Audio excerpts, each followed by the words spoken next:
Okay, thank you. Welcome, everybody. Yes, so we have an illustrious panel. We've got some very worried-looking people in the audience, I have to say. There are some people, we don't normally do this sort of thing. We don't normally have funny. Yeah, but there are some very, very worried-looking faces, but it's going to be lots of fun. So thank you, everybody, for pitching up this evening. We have a wonderful panel of horticultural hotheads here to ask each other questions. So what's going to happen is, just before we sort of introduce everybody, is you at home are going to need a piece of paper and a pencil and a pair of secateurs. I'm just lying about the secateurs. You don't need secateurs.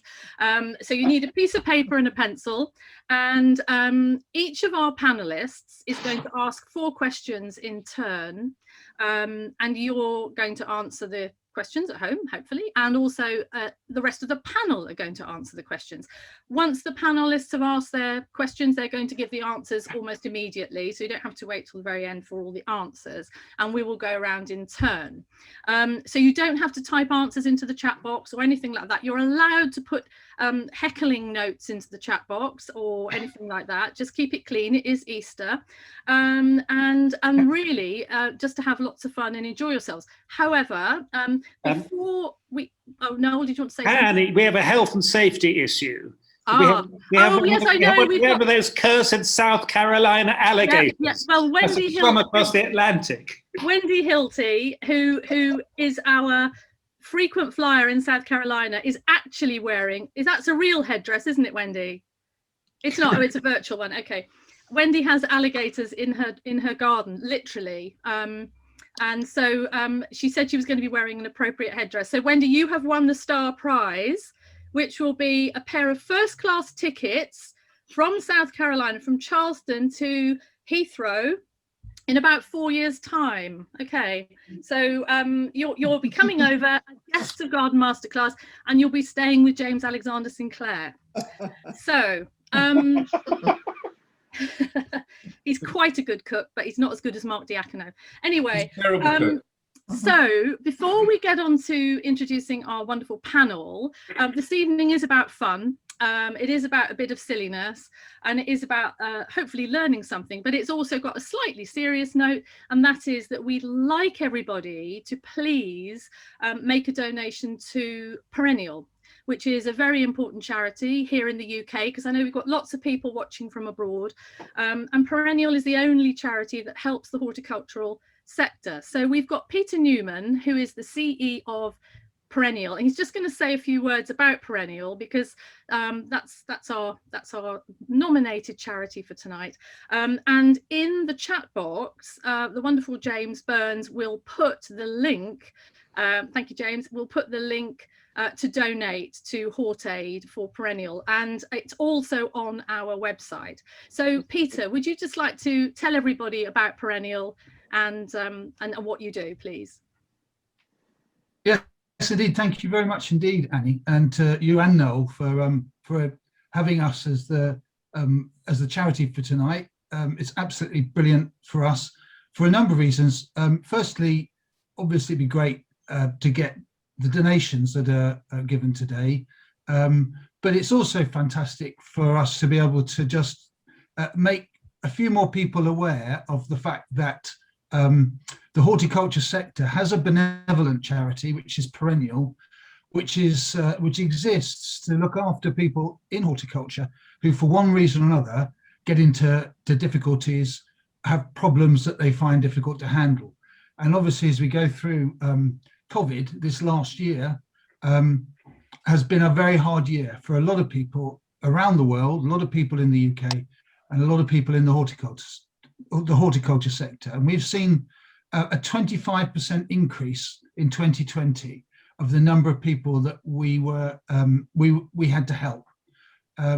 So it's very important that we keep our income flowing, but it's very important that if you're aware of anybody in horticulture, gardeners and landscapers, growers, people who do trees, all of the garden designers, all of those people who collaborate to create the beautiful gardens that are such a joy of living in the UK.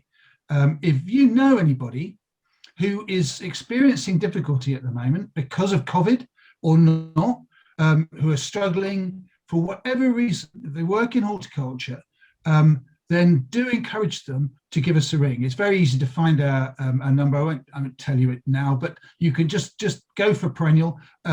First of all, you'll come across plants, books that people have written, including Noel, that's got Perennial in the title. But at the top of the page as well will be Perennial, the charity.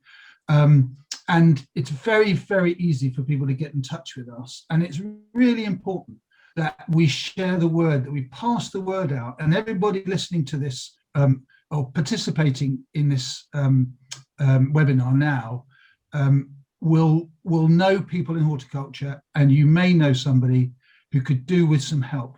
And we've got 20 odd caseworkers dotted around the country, and our approach is very personalized. There's no guilt trip involved. If people have a problem, then we have very good people who will be able to help. And we can help if it's just a small thing, or we can help for some people with support which lasts for years. We stand by our service users for as long as they need us, and we support them and their families. So it's a great privilege. We've been around for a while, so we can be trusted. We're founded in 1839. We're still here. I suspect we'll be here another 180 years as well, because the poor will always be with us, and the sector is not known for the very high salaries that people working within it tend to acquire. And the main thing that we deal with now, it's not people in retirement. About 20% of our service users are people in retirement. 80% of them are in work, people in horticulture who are in work, and helping with the issue of in-work poverty is a big part of what we do.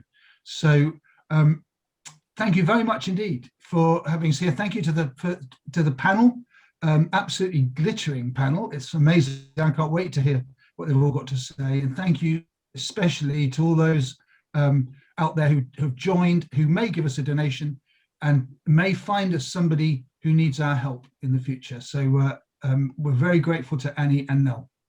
Thank you, Peter. And I know that James has just written into the chat box the link to donate to Hort Aid 21, which is the Just Giving page for Perennial. But if you don't find that, or you can't download it or copy it, it's on our website. So now I'm going to just ask each of our panelists to introduce themselves and tell us a little bit about themselves and what they're going to be asking questions on tonight. So first up, Mr. Diacono. Good afternoon, evening, morning, wherever you are in the world. I'm Mark Diacono, and I am mostly interested in all things edible. So I grow, I pick, I cook, I ferment. As James Alexander-Sinclair will tell you, I just put lots of things in various alcohols and leave them for a while and pretend it's clever, which it is at the point of use.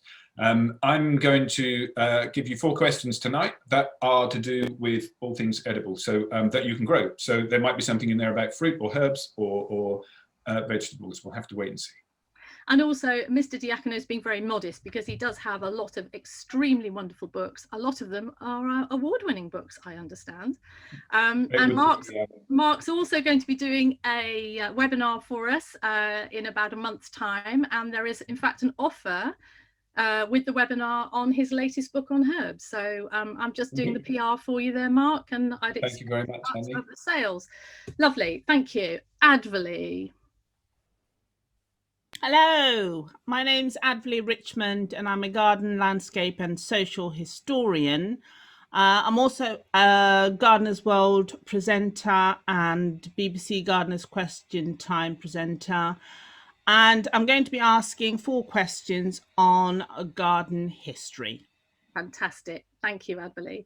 And now we're flying 6,000 miles away from where I am anyway, over to Sovey Island and to Sean. Sean, where are you? There you are. Hello, I'm Sean Hogan.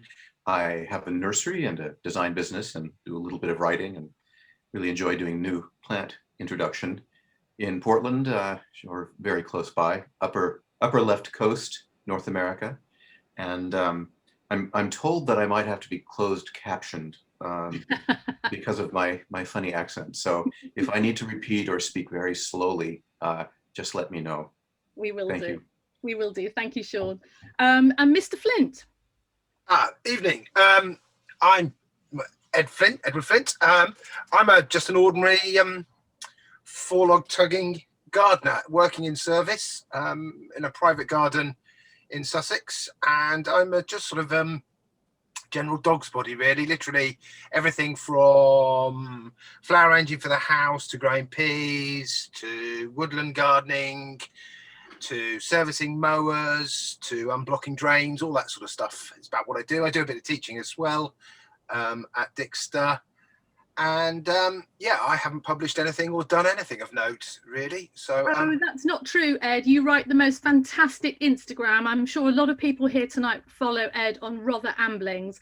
And yeah, Ed, the book has to come soon, Ed. Really has to come soon. Yeah, okay. And Ed also told me that earlier on that he's going to be the sort of Paul Merton of the panel tonight, hence the flowery shirt. So that's great. Thanks, Ed. Rosy, you've got to unmute yourself, Rosy. Do technology. There you go. That's me. I don't do technology. I do plants. The plants Okay. I'm happy with. Perfectly happy with plants. So I grow thousands of different types of herbaceous perennials here on my nursery in North Hampshire, in the beautiful south of England, and we have attained all sorts of accolades. I'm not going to go through them because I don't like blowing my own trumpet, as just it were. tell us how many gold medals. Go on. That might be one of your questions. No, it isn't actually. So Chelsea Flower Show, 24 gold medals, never doing the show again. That's it. I've retired from Chelsea Flower Show. So there you go, that bit's out of the way. So yeah, grow herbaceous perennials, love herbaceous perennials. And that's what my questions are going to be. Fantastic. Thank you, Rosie. And last but not least, is James Alexander-Sinclair. You remembered him this time then, Annie. I did, yes, I did forget to introduce him once deliberately. Go on, James. Hello. I was the last time. I don't know why I bothered to come back here at all, but I have. My name is James Alexander-Sinclair. I am a garden designer and occasional journalist and speaker and stuff like that. And basically, I am here to ask. Annie said, "Will you come and ask questions about garden design?" And I said, yes, of course, in a rather blasé way. And then I tried to work out what the hell a question about garden design was. And so I went to Annie and said, what are they? And she muttered something ridiculous about design principles and stuff like that, which I had to go and look up in an encyclopedia to find out what that was. So I'm basically, I failed to find any questions about garden design. So I'm just going to give you a rapid run through of a lot of gardens from the Chelsea Flower Show. And you have to tell me who designed each one. Which I think seems to be a relatively simple way of doing it. So that what we will be doing at the end after everybody else has spoken, provided that you haven't left and gone to have your dinner. Are there bonus points if people get the correct medals that the gardens won? No, because no. You don't know. No, I do know because I think I awarded medals to almost all of them, but not quite. But most of them are pretty good. Great. Okay, that's wonderful. Thank you, panel. You're all wonderful and you're all brilliant at what you do. That's why we asked you. So if everybody's ready, pen, paper, secateurs at the ready. And we're going to start with Mr. Diacono, who looks like he's on a Harry Potter set, or he's in, I don't know, Norway or somewhere.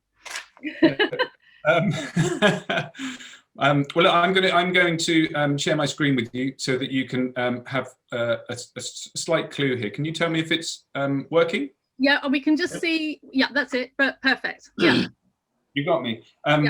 These may not be too tricky, but they might. But I will tell you when I'm giving the answers out what points I'm giving, because if I tell you what points I'm giving, it may give away some of the answers.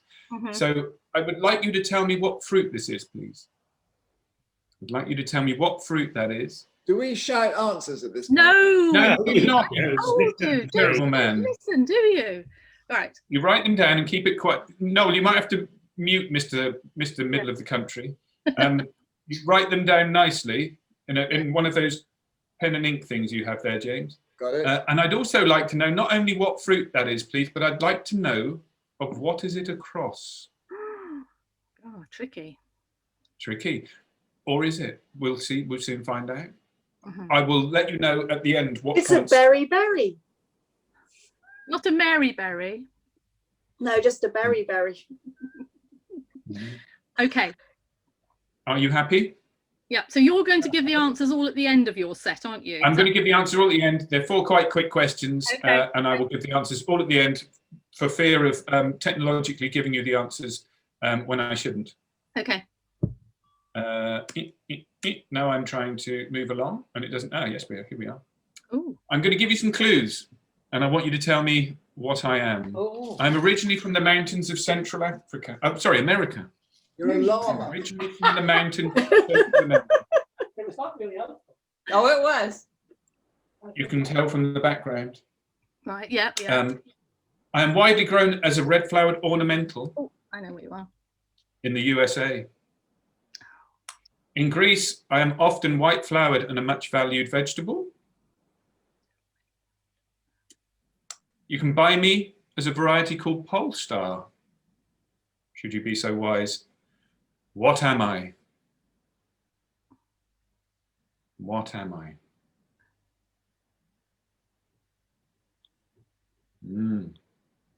I'm from the mountains of Central America, widely grown as a red-flowered ornamental in the USA. In Greece, I'm often white-flowered and much valued.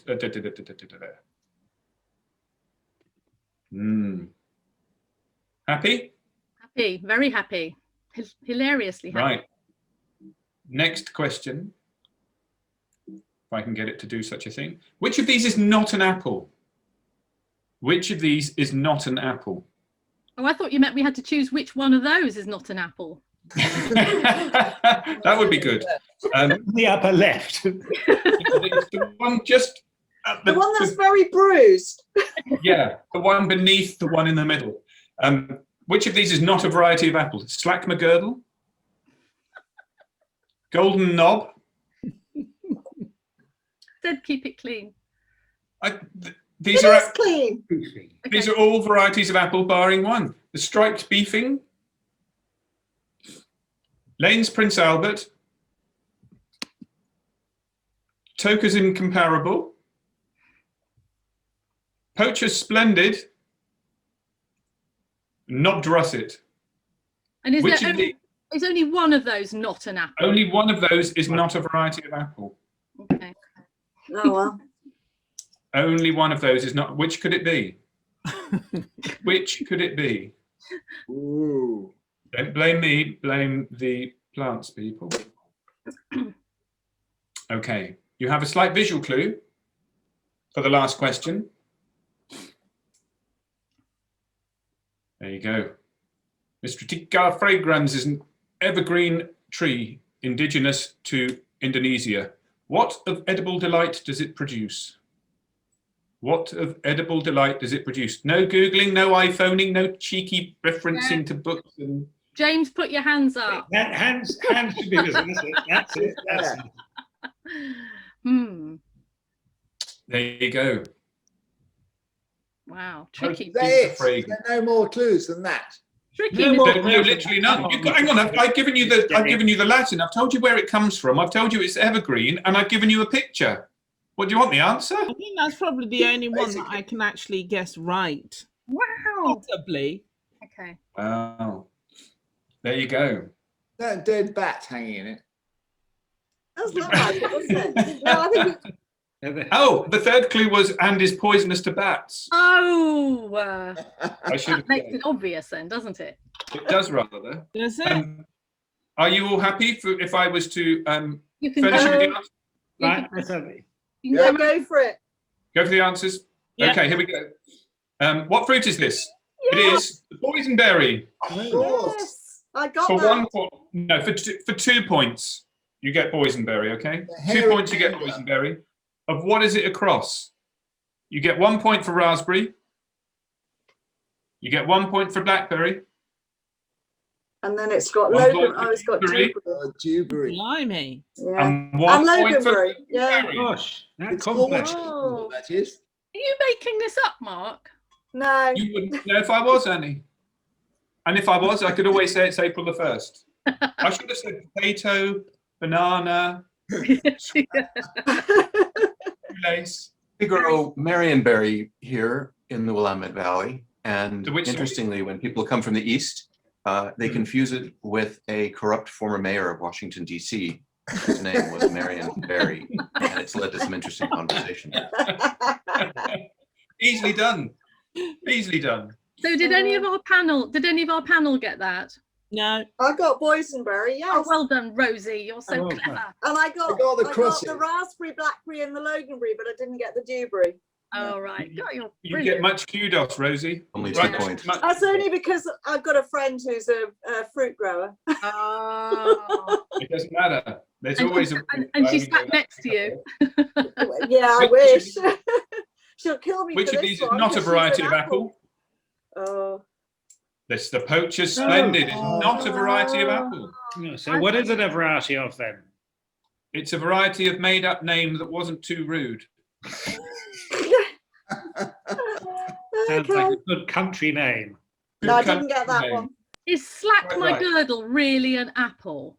It literally is. It is. Yeah. In fact, And be grateful, Annie, because I once put together of which of these is not a mushroom. And that was, we would need to run this at 9 o'clock in the evening. Although it sounded like there were, actually, no, it was which of these is not a mushroom, but is a prog rock band. Oh, right. Oh, Very that's, difficult to yeah. tell them apart. I think you might have skipped a question mark because I think this is Yeah. This There's a is question. Oh, have I? missing. I know, yeah, I just reorganised. I Oh, reorganised. okay. Oh. Fair enough. Sorry, I'm from Greece. What am I? I know what you are. A runner bean. You're a runner bean. I literally am a runner bean. You are. You I look literally like am a runner bean. That's appropriate. Runner bean, well done all who got runner bean. So apparently I didn't give any clues by giving you the Latin, telling you it was evergreen, where it came from, and that it produces something edible, and have a picture of it. Yeah. What do we have, panel? What do we have? Is it a guava? Nice Nutmeg. try, but Nutmeg. meh. I went nutmeg. Who said that? I Ed. did. Ed. I went nutmeg. Ed. It does produce nutmeg. Does it produce anything else? Oh, Yes, mace. mace. Mace. Oh. There you go. 5 points for each correct answer there, I think. Oh, brilliant. Oh. Thank you, Mr. Diacono. So mace and Wonderful. yes. Okay, yeah. That's quite a high bar. Yeah, it was actually. They were really Incredibly high bar. But I'm really. Well, can I just say that James Alexander-Sinclair phoned me the other day to say, number one, that I was gormless, and number two, that vegetables were nice and simple. So he made me change from, is this and I thought, it's vegetables, it's fruit, it's spices, it's herbs. You lot are all going to be in 1749. The spectator ship sailed to wherever and discovered. I'm like, I don't know. So anyway. While you're on, can I put an order in for some Slack My Girdle, please? You can slack my girdle anytime you like there, and anytime you like. I might have to. No, I won't go any further. No, you stop there, Yes. Mr. Diacono. Wonderful. They were really tricky questions, and that was brilliant. Well, thank you. Fantastic. So, Advolly, now we're going to go everything historical, I mean, sorry. Gosh, what an act to follow. I know. Okay, all right. Right, the first question is, okay, listen very carefully, please. Right. What is a quincunx? Oh, I know. Oh, yeah. And for a bonus point, which fruit tree is associated with it? Nice one. That's a really good question. Better than Okay, Mark's question. Am I giving the shall I run through all of them and then give the answers? Yeah, go on, yeah. Yeah. Okay, and the second question is, when it comes to historic landscapes, who is brown and capable? And that's a trick question. Ah, right, okay. Mm.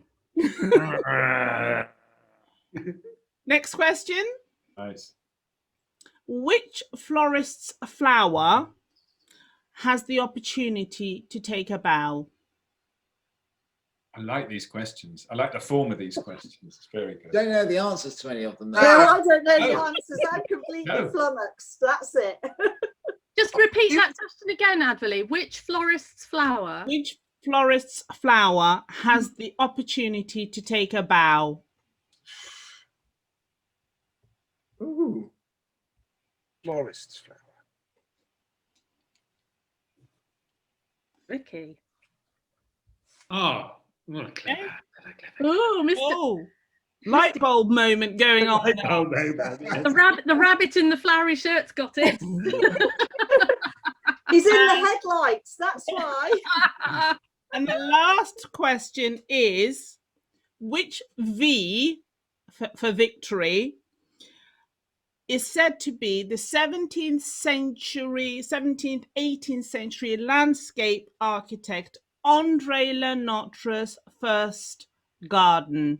Be careful. Got it. Oh, Ooh. Easy peasy lemon squeezy, that one. oh, good.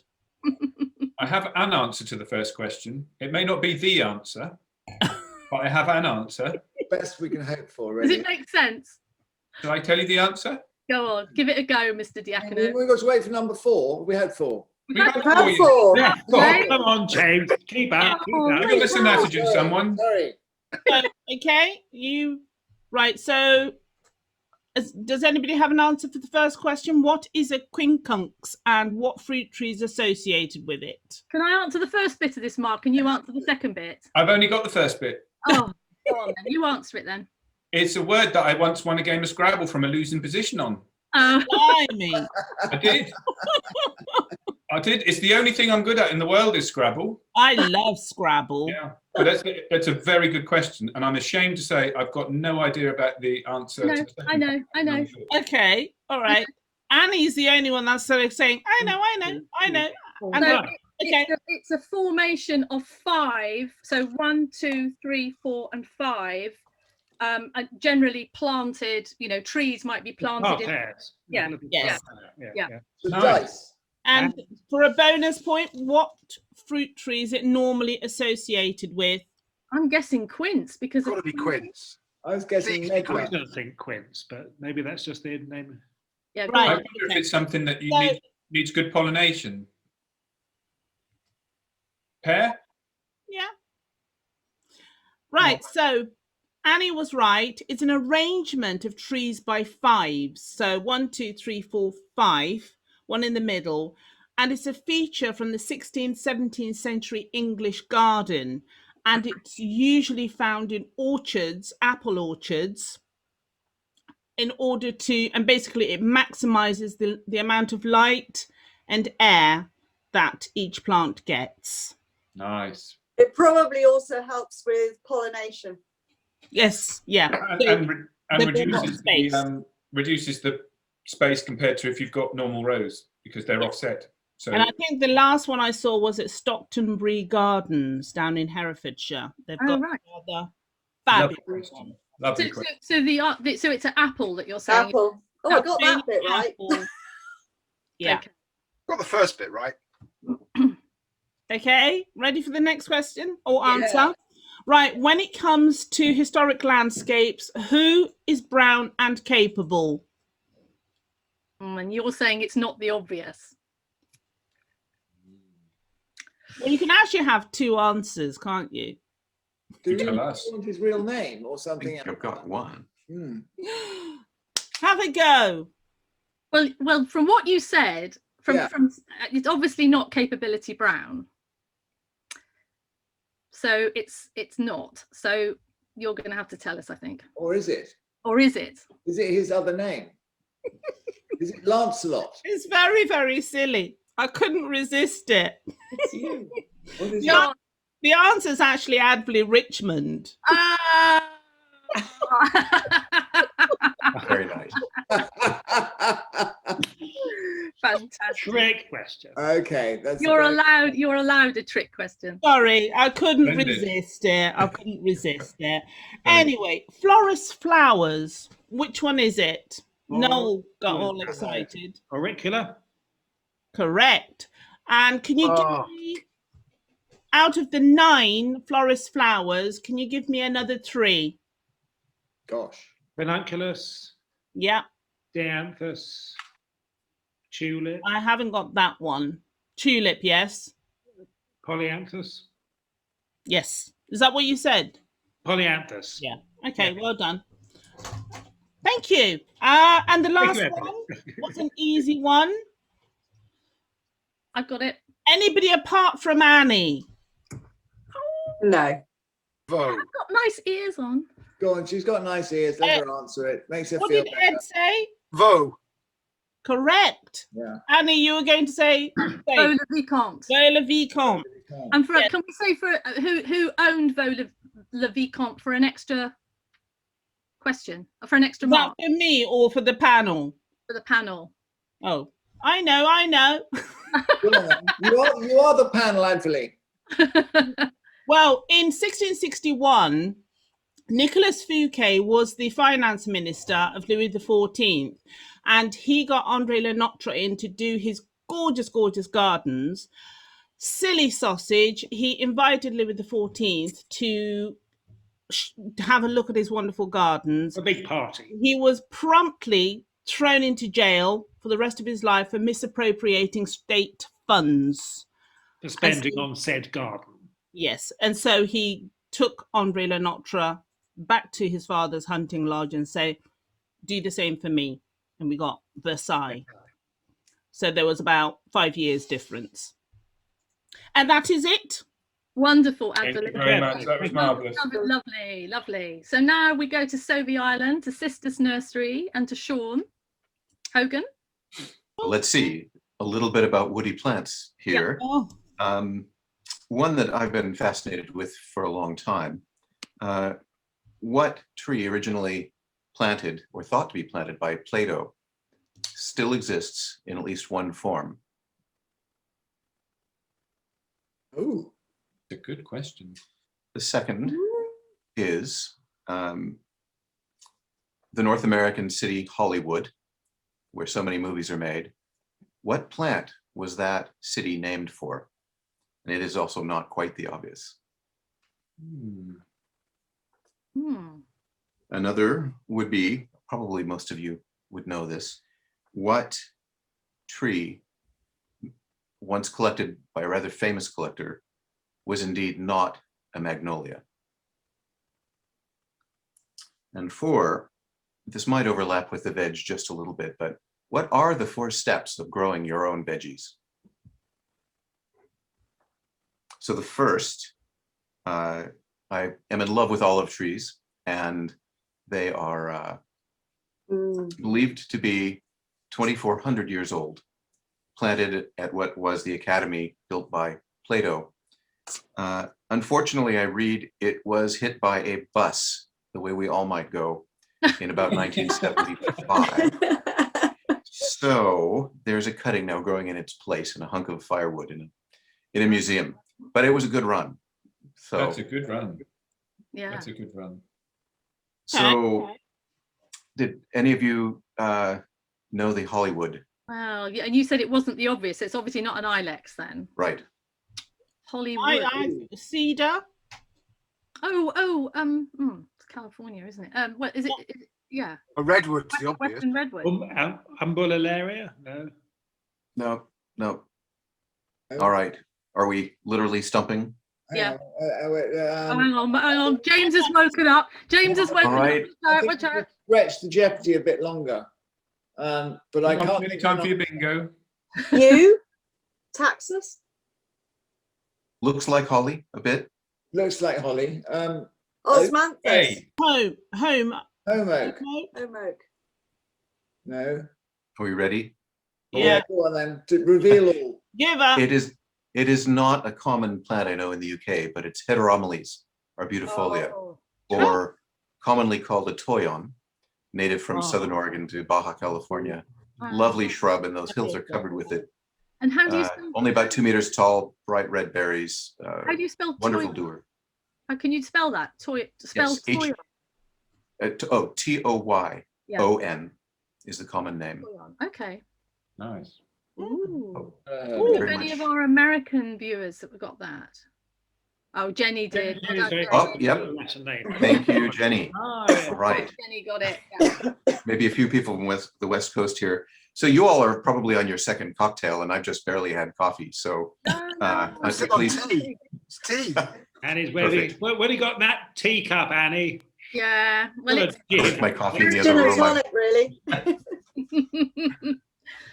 okay. So number 3, our not Magnolia. Salix Fargesii. Salix Fargesii. Fargesii or Magnifica. Oh, Well done, Ed. That is, for those of you who don't know it, that is the most incredible willow, and it is a brilliant garden plant. It's hugely underrated, hugely undervalued, impossible to take photos and do justice to. But if you ever see it, it's totally gripping. It's one of those plants. It's bewitching. It's magnificent. Yes. Can you say the name again, Sean? Second that. please? Yes. So it's when originally collected, and I forgot to look this up. I believe it was Delavé. Found this lovely plant that looks almost like a rubber tree. It's 10 or 15 centimeter leaves, shiny. The male flowers look like a flame, very, very unwillow-like. So he thought it to be a magnolia.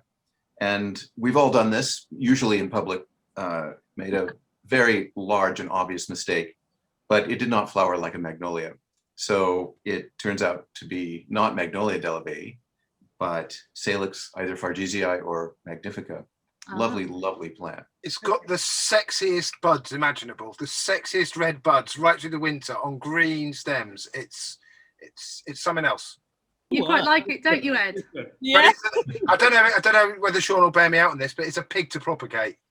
Where can you buy it in I England? propagated it once, and I had it very successfully in one Herefordshire garden, propagated it, planted it in another Herefordshire garden. They all died in the first winter.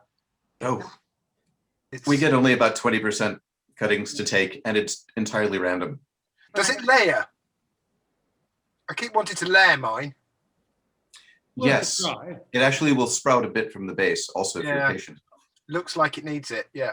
And Ed, where can we buy it in the UK? The plant finder. I don't know. That's always out of date. Try maybe Bluebell.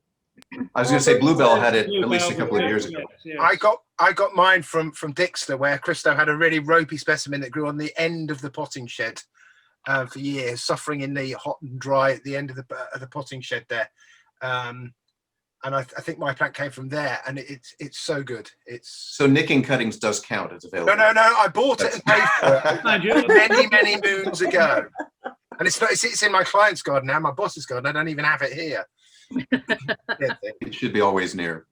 Yeah, I go and stroke All it. right. Regularly. Good. So has anybody memorized, especially you, what the 4 major steps are of raising one's own vegetables? No. Phone, I find otter, it- farm, now. Is that it? The 4 steps. Yeah. Well, that does make sense. And this is, of course, all of these things are relative, but in my own experience, it's been building elaborate raised beds and going to the utmost in preparation, poring over seed catalogs, buying the most wonderful, voluptuous goodies, forgetting to sow them. So we go to our local feed store and buy heirloom tomato starts and all the wonderful things you could have. They sit in the box for a while. Then you go to the local market and you pick your fresh veggies up from the bins and decide to do it all again next year. it's very good. Oh, For very me, the key step in vegetable growing is feeding slugs. I'm very good at that. And if you're Pollinator about- benefits are we call those ecosystem services, and yes, those are on the list. It makes me feel so virtuous every time I plant my lettuce out. It really does. Lovely, isn't it? Yeah. There is another step, which is especially if you're a male of the species, which is you open the packet and then you sow all of them inside, regardless of how many you require. Yeah. That is true. And then don't thin them, No, why would you? No.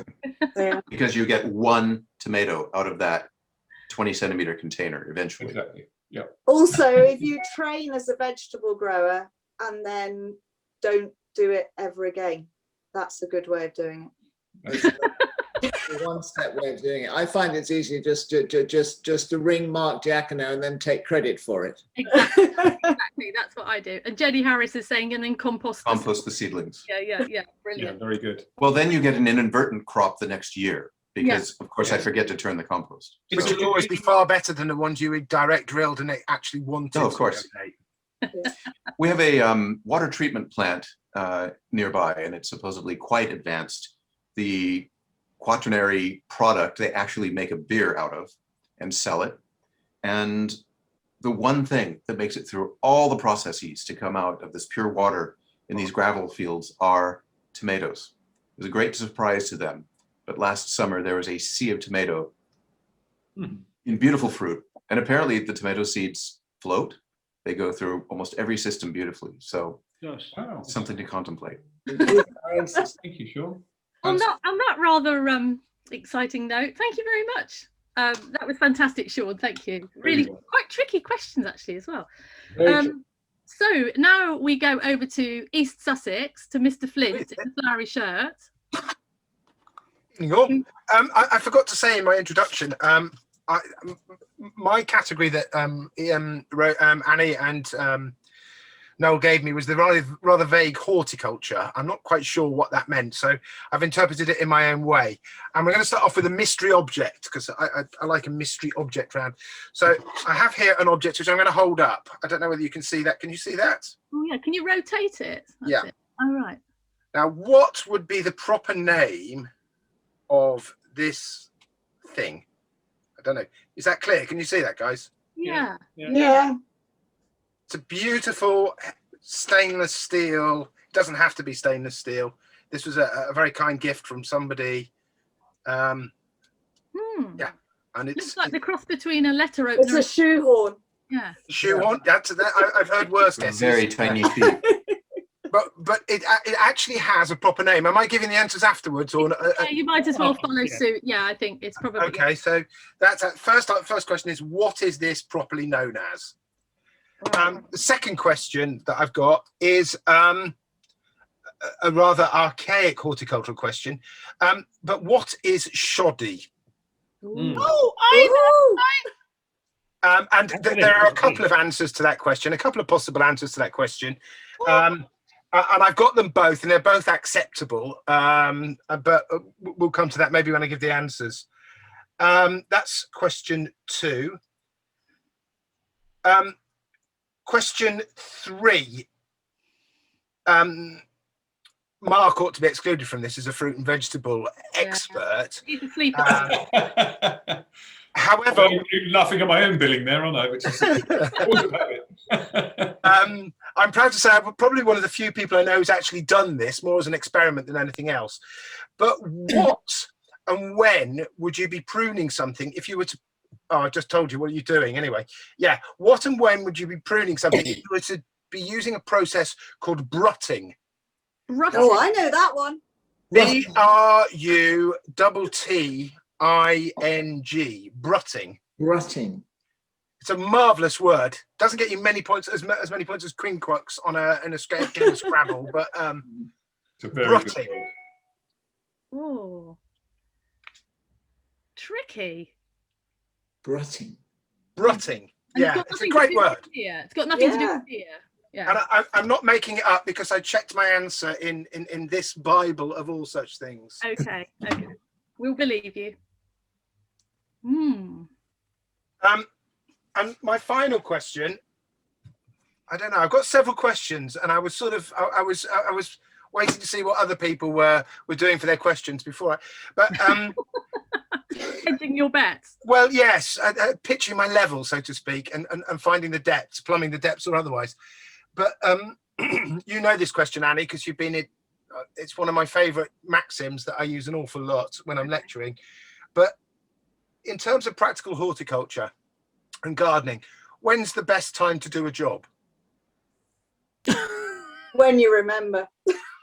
That's a very good answer. When's the best time to do a job? Very good. And that was a question. I was very fortunate, and I still am very fortunate. He still lives down the end of the lane to have worked with an old boy who's probably forgotten more than I'll ever know, but he's full of these old maxims and saws that he throws at you, which are almost impossible to argue with in a simple sentence. And he just kills any argument or anything you may have with about 5 syllables. And this is one of his favorite maxims, which I'll come to in a minute. So anyway, shall we do the answers? Yeah. Properly, This wouldn't have come up. properly, this gadget, its proper name, and I've checked again. Is it a widger? It is a widger. I was going to say widger. It is a widger. Wow. Widger, oh, right. And I thought that was one of those sort of portmanteau made up words. And I looked it up, and not just on Urban Dictionary as well. It is genuinely called a widger. Most people think of it as a dibber, and it's used for pricking out seedlings. And it is a very useful tool. Once you've got used to using one of these for pricking out, you never go back to a pencil. No, it's on the Christmas request list, definitely. well, you do go back to a pencil, but you never go back to a dibber. Rosie, I'm sure there's an awful lot of this. Plant labels, metal plant labels are my favourite things, I have to say. This is a little bit clumsy for some things, but it does work very well for making a slit and then just pushing. So yes, it's a great tool. They're also very good for using for seed. Yes. They used to be used for dropping the seed down, so you'd get the seed in a really good channel down through the seed trays. So you run it along like that. Yeah. And it's very good for wrapping students around the knuckles. When you turn up, Perhaps when we start doing garden masterclass merchandising, we can do a line of those. Garden masterclass down one. This is good enough to sell monogrammed, I tell you. It's that good. and so Well, I was also thinking of pre-soiled pencils. Yeah. Since around our office and nursery, I grab the nearest pencil when I'm working with seedlings. Oh, yeah. And I really don't think about the fact that we have a visitor and they're looking at our pencils and they're filthy. And I think, all right, they must have no idea what we're doing. Our pencils are like that. Don't worry about it. when you turn up to work in the morning, do you say, "Have you got your widger?" My widger, nobody at work, and there aren't many people at work. That makes it sound like I've got a really grand staff. It's me and one other, the lovely Annie. But she does use my widger. She's got used to fiddling with my widger. But I have bought her own dibber. But she does not touch my widger. So she's just dabbling. I get it. Can we move on, please? Yeah, do quickly. It's Easter. A little bit of alcohol, Rob. What was my second question? Yes, shoddy, spelled S-H-O-D-D-Y. I knew the answer. Myself. I thought, well, I know what shoddy is, but I don't think it's a horticultural term. I know it as sort of waste, sort of cotton that they used to have back in cotton mills in the early 19th century, but that's not horticultural at all, is it? It is. It was used as a fertilizer, wasn't it? It's a fantastic fertilizer. Yes. 90% nitrogen. Yeah. And actually, according to Fertilizers and Manures by Sir A.D. Hall, which is my go-to book on such things, it was originally, shoddy was originally a term meaning the short lengths of wool that were too short for use in a carpet mill, and they were used as a fertilizer, largely a high nitrogen fertilizer in agricultural systems, fruit trees and hops, in the year that for whatever reason in your rotation you didn't have an animal manure, so you would use shoddy to boost the nitrogen, and it was quite a slow release but quite a high nitrogen output. But it's since become a term to mean any sort of skin-based bits of fertilizer that might be applied to fruit or vegetables. And I can vouch, the old boy who I was alluding to earlier, once a few years back got a load of sheep daggings, which was largely shoddy with a bit of poo, and he put them on his black currants, and I promise you they were black currants. He got a crop of black currants that were the size of footballs. It is a fantastic fertilizer if you can get hold of the stuff. Very, very unpleasant to handle. And looking in there, there's stuff like in Hall, a good reference book that was actually given to me. By Christopher Lloyd. Things like gamekeepers' lights and rabbit skins and rabbit ears and all that sort of stuff. It's a fantastic. Careful, Noel. Yeah, Yes. Anyway.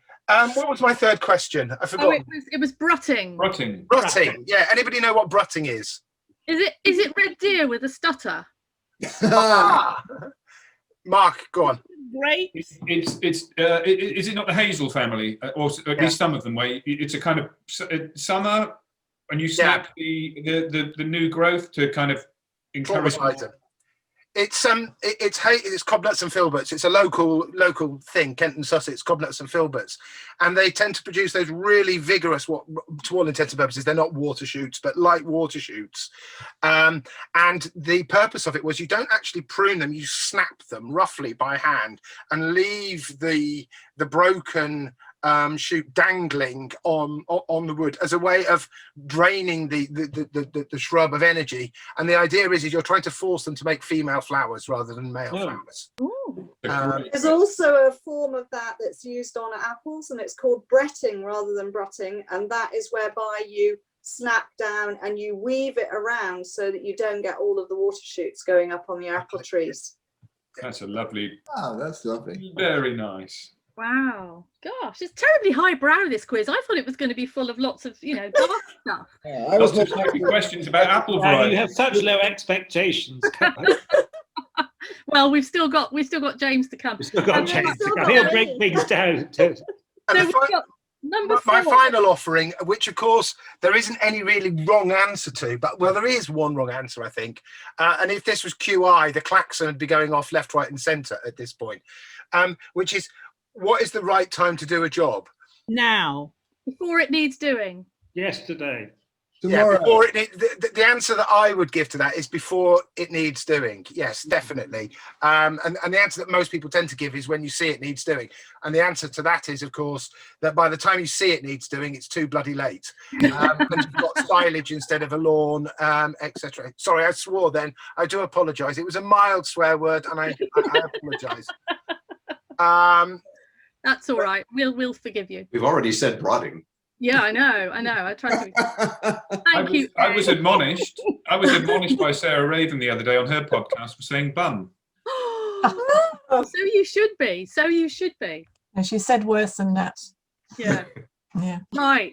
Okay. So now we go to Hampshire, to the wonderful Whitchurch, where there is a very good gin brewery or gin. There's a fantastic gin brewery just down the road, and there's a very nice river as well, where you can, if you've got. Can go angling, you can get a few trout. Yeah, excellent. So right, so my questions are some are frivolous and some are will get you thinking, I hope. I don't know whether they're as highbrow as what we've had before. So cold units, what would you use cold units for? It's really, really good for me with my herbaceous perennials. If they sit outside, they go dormant, and it helps them with their flowering. But in a previous life, I used to have to use cold units before I forced something. Okay, that's one. Last year, the name of the thing. You can, go on. we'll get there. Wait. Yeah. Wait. Right. So second question. Last autumn or last year, when we weren't allowed to go to shows and what have you, we should have been launching a beautiful new perennial called Anemone Frilly Knickers. And this led us to having a lot of people saying, oh, wouldn't that be great? We could have a saucy border.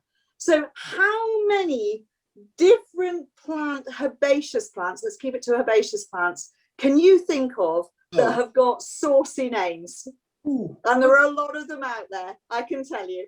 But also the other thing I want to know is, what plant name have you always wanted to use on a plant that is slightly risque? Oh, Rosy, you're really naughty.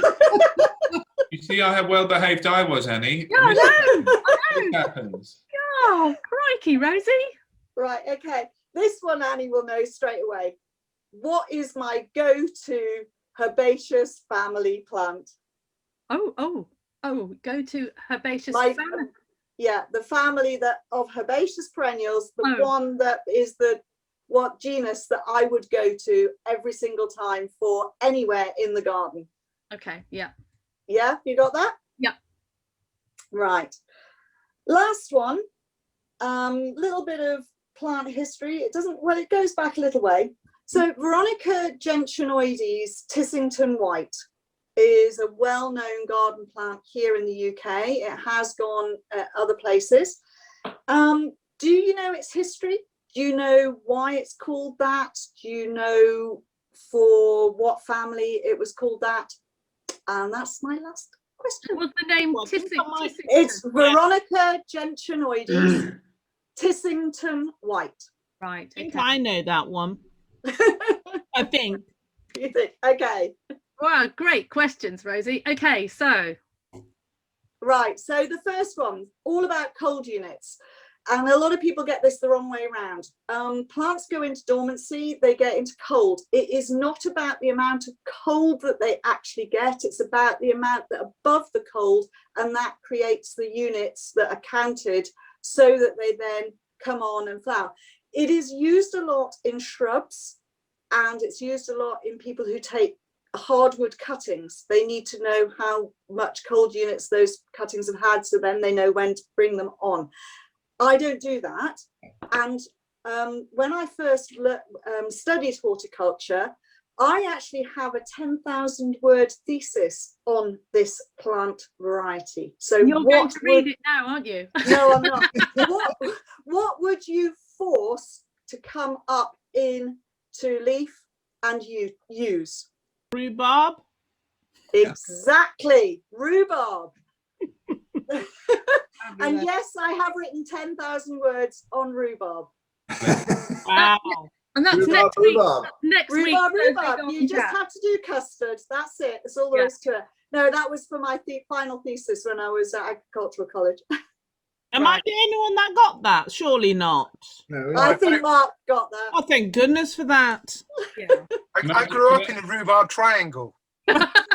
Well, I have to say what that happened to I you. actually had to go to the rhubarb triangle to do my research for my thesis, but it ended up sitting in someone's living room, drinking whiskey and watching the horse racing.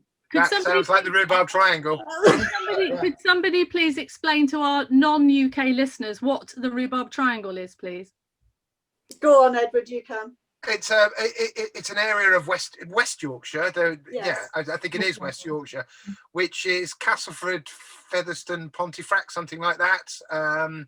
Which is it's a really old school, hardcore coal mining and light industrial, heavy industrial area, and largely mining, coal mining. And with a fine history in horticulture, and one of the byproducts of the mining industry particularly was rhubarb. And they used to force rhubarb in these, well, they still do, I think. Yeah, they do. They still do. I just paid an arm and a leg for a bundle of rhubarb, of forced rhubarb, temporarily or whatever. Yeah, no, and it's a really big business, and they still use candlelight and stuff, and it's kept in the dark and all that. Mark's got to say something. Go on, Mark. It's a semi-interesting fact, but the rhubarb triangle is moving north. Oh. With Yeah, climate change. probably is. The Climate thing with change, one of rhubarb, the parameters is the base. Is temperature, and the base is warming up too much, and on we go. So if your great grandchildren, the rhubarb triangle will probably be in the Hebrides at some point. my favourite rhubarb is Kaywood Delight, which is not one that you can get very easily, but it's got the most gorgeous deep purple stems, and it's quite a short growing rhubarb, and it's really, really good because it's one that you can eat raw very, very easily. And I like my rhubarb raw, so young shoots and just eat it raw like a sweets. That's what we were brought up on. Fantastic. You know, a little advice about rhubarb that I received accidentally, and it happened to be April 1st a number of years ago. A friend of mine was given the most wonderful bunch of fresh rhubarb, at which point she baked a beautiful pie, made the crust, and as we did dig into that lovely dessert, we discovered that she'd actually been given a lovely pile of chard. Just saying. The one other little point about rhubarb is that the leaves are brilliant as weed suppressants. So once you cut it, don't just waste your leaves, go and lay them around underneath things, and they suppress weeds. It's brilliant because they're poisonous. So yeah, And they're anyway, used as an insecticide as well, can't they? You can yes, the oxalic acid and spray on green fly and things. Yeah, brilliant. Yeah, absolutely. Really useful plant. Okay, so we went on to sexy plant names. I think that's the way I put it on my thing. So I launched a plant called Anemone frilly knickers. One thing I didn't say was, just as a side one, does anyone know it was a sport from another anemone? Anybody got any idea which anemone it was a sport from? White swan? No. Nearby, it was actually dreaming swan. Ah, right. Yeah, I was on the water. So, can anyone quickly give me any other? I'll give you a few extras. So here we go. There's Actea black negligee. There's Salvia hot lips. There is Agastache blue boa, Athrium lady in lace, Thalitrum black stockings. Who's got any others? You used the word saucy, so I was going to say Anthemis sauce hollandaise, because it is. Yeah, you can do. Yeah. I'm trying to raise the tone here. Someone's just put Rosa. I did say herbaceous plants. So yeah, Astrantia shaggy is a good one. Yeah, yeah. Just go to Dan Hymes's website and look at a lot of his plants. Yeah, because they're either food or sex orientated. You know Dan Hymes, right? So I know. He's put my favourite red hot pose. Moving on to question number 3. Was there anything libelous about Dan Hymes? No, Dan knows me well enough. It's fine.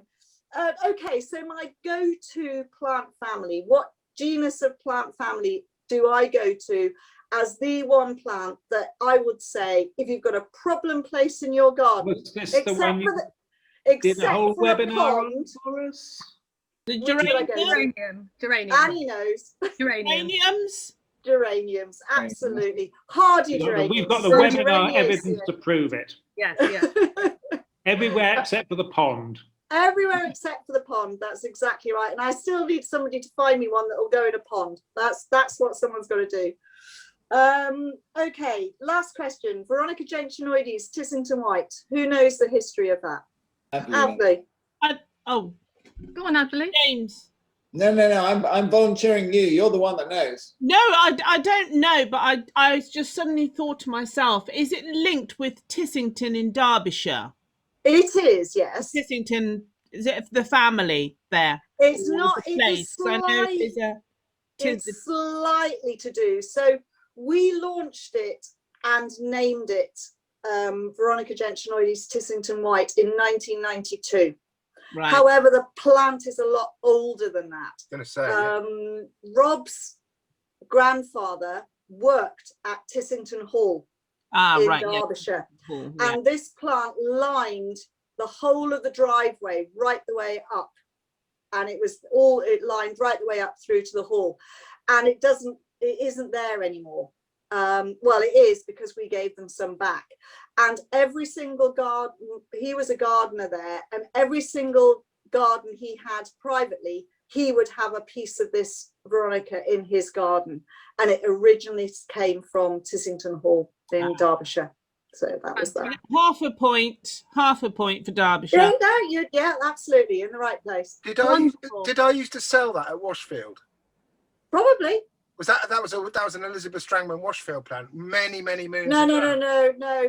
This one is ours. It's one that we've had. So you would have had Veronica gentianoides, and you might have had one of the pale varieties. Yeah. Tissington White has huge big flowers and white, and it's now sold by Fargrow. So yeah. Oh, right. Bar plants, sorry. Thank you, Rosie. They were great. Oh, tricky funny question. Right, Mr. Alexander-Sinclair, drum roll. Yay! Right. Are we going into screen share, or are you going to mime the gardens? Did you say you were going to the whole thing through the power of dance and expression? Get your leotard on then. Cover the milk. It's my impression of Tom Stewart Smith. No, this is my impression of Tom Stewart Smith. Okay, right. No, basically, so I'm going to do design questions. I couldn't think of any way of doing it sensibly, or even not sensibly. So I basically got I've got how many have I got? I've got 13 because that's Oh, for God's sake. So you have to tell me, all of them from Chelsea's in the last 20 odd years. And so you need to tell me who the designer is. So I'm going to do a screen share, hopefully. We writing these down or shouting them out or just write them down, might as well. And then we'll go back. No shouting, remember? No shouting. Yeah, no shouting, Mark Diacono, just because you've got the Northern Lights behind you. As if I would. Right, God. Is that one of them or is that your opening slide? That's an opening slide. That's old Chelsea. Wow. That's how it used to be. And, nice sterile sweater. In the good old days, yes. That knitwear is the old equivalent of a high visibility vest. I think that's shoddy. Okay, right. Are you ready? So I just need the designer. All right. I'll give you the date as a sort of hint if I can remember what it is. Okay. So. Oh yeah.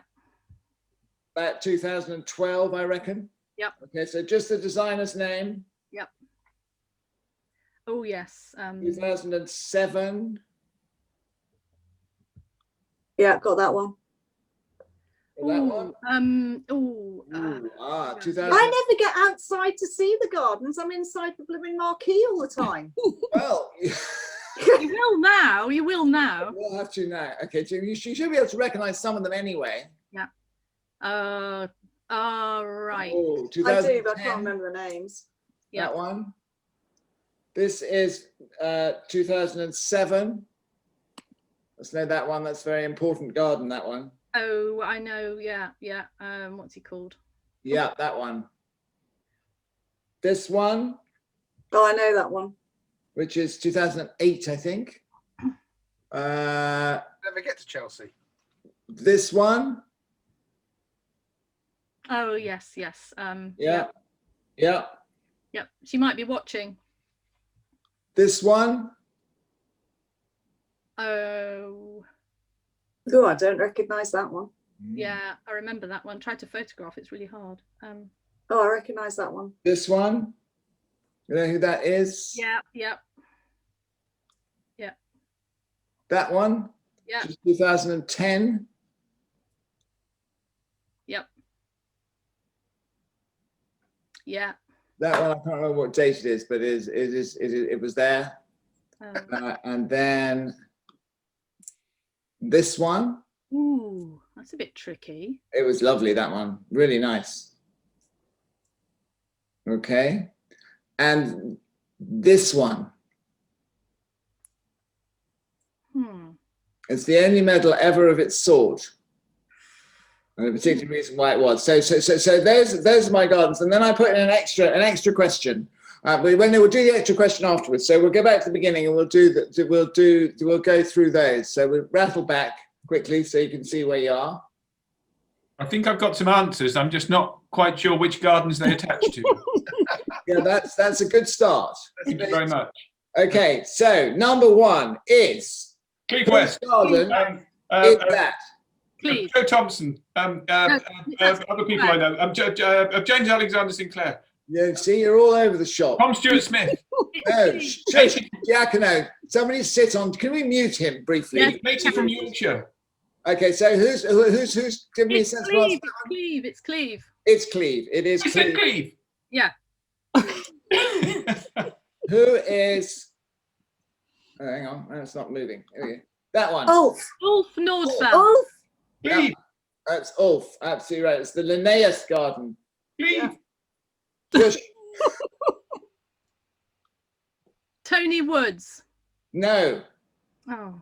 Half right. Half a point. Tony Benger. Tony Brown.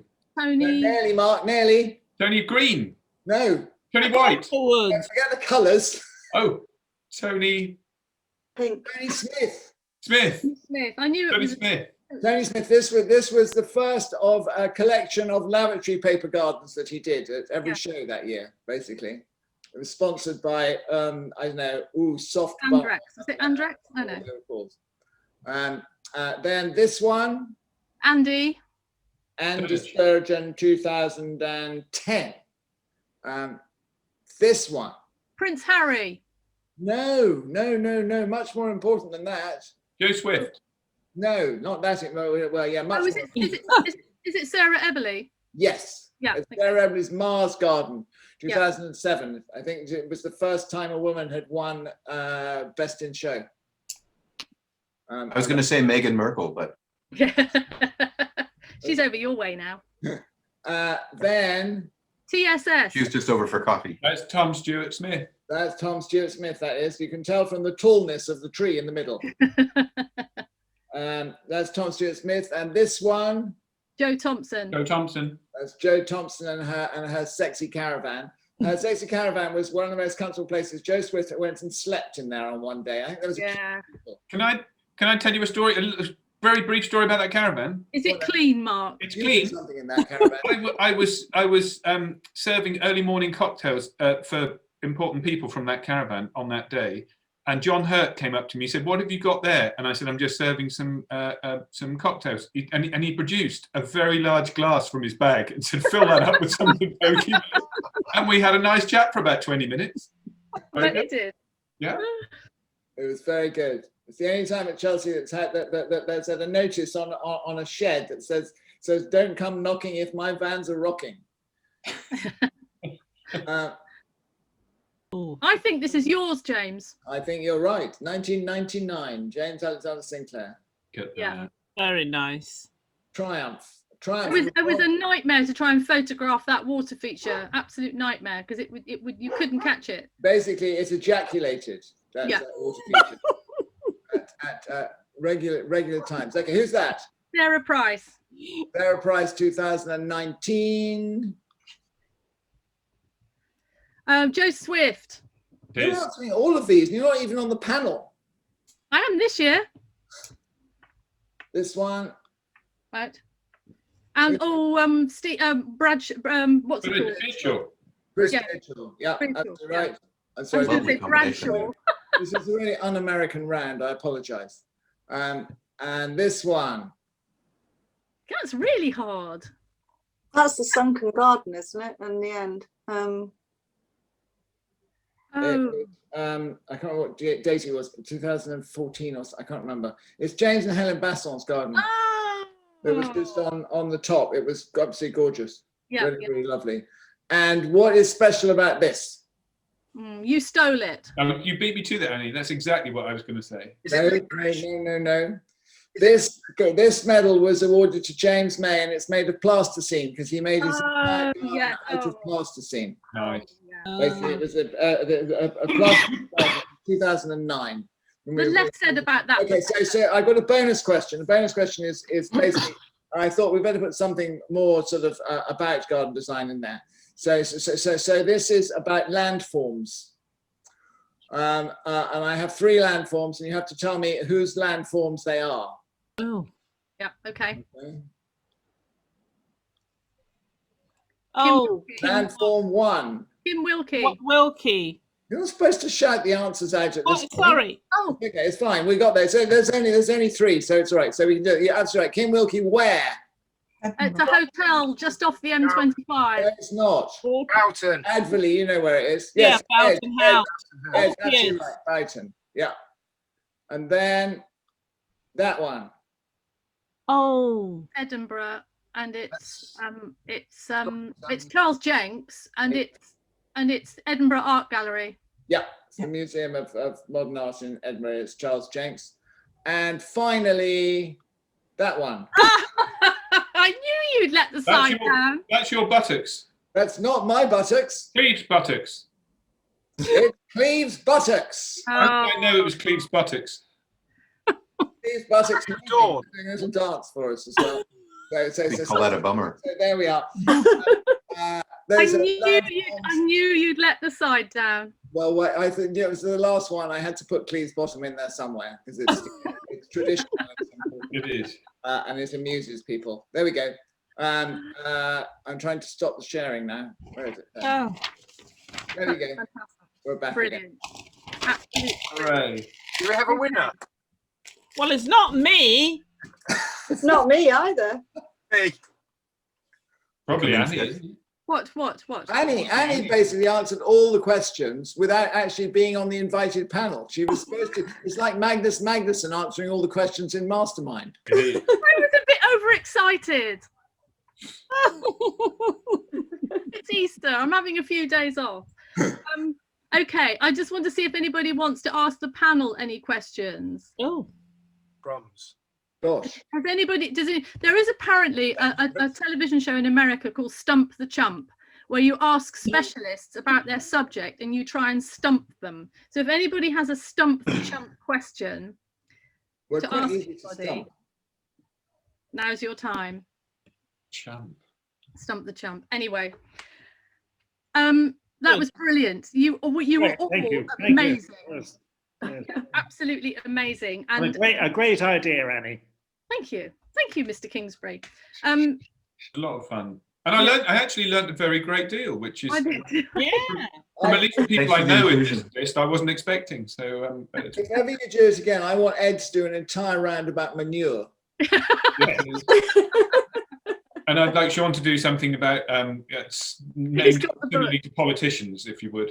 Oh, we've compared a few flower sizes to Trump's hands and things like that. And, where we need to go. That'll only last so long. I think an homage to Salix Vargesii and other underrated plants would be good, especially woody stuff. Yeah, for sure. Well, listen, we want to thank the panel because they've not only given up a couple of hours this evening when they could be out propagating. Steady on.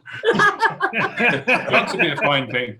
Or hiding Easter eggs, but also taking the time to put together those questions, because I really thought that your questions would be, great questions. Would be easy, and they weren't.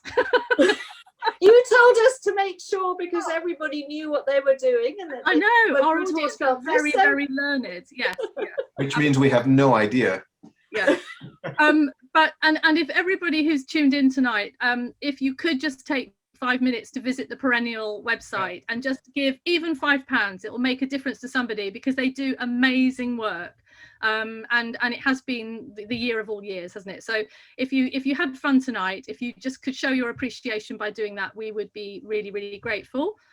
I think Noel and I just want to thank everyone for being so brilliant this year and sticking with us. Have a happy Easter, says Easter Bunny. Yes, stay safe. Don't socialise too much. Yes, that's right. Here in Portugal, we're not allowed outside our council boundaries. So yeah, stay safe, and looking forward to spring and hopefully better times. And Sean, can I just say, next time I visit your nursery, could you please be there? Yes, just let me know, and I'll gladly. I say, when look I forward to visited it. last, you weren't there. Oh, I think he hides. He sees who's driving up the drive, and he just nips in behind a tree. You know the story. Honestly, anytime any of you happen to be on this side of this continent, please let me know and come and say hello. Brilliant. Yeah. Well, Portland's my favourite. He's a good cook too. Oh. Just let me know you're coming. So don't forget, everybody, we've got a fantastic webinar coming up with Mr. Diacono on herbs. And we have a webinar with Rosie that's on recording. And a webinar with Annie Guilfoyle at long last. No pictures of James's gardens in there. Okay. It'll be a bit of a rubbish webinar then, won't it? All right. Thanks ever so much, everybody. Thank you, everybody. Thank you, everyone. Thank you. Fantastic. Happy Easter all. Happy Easter. Bye.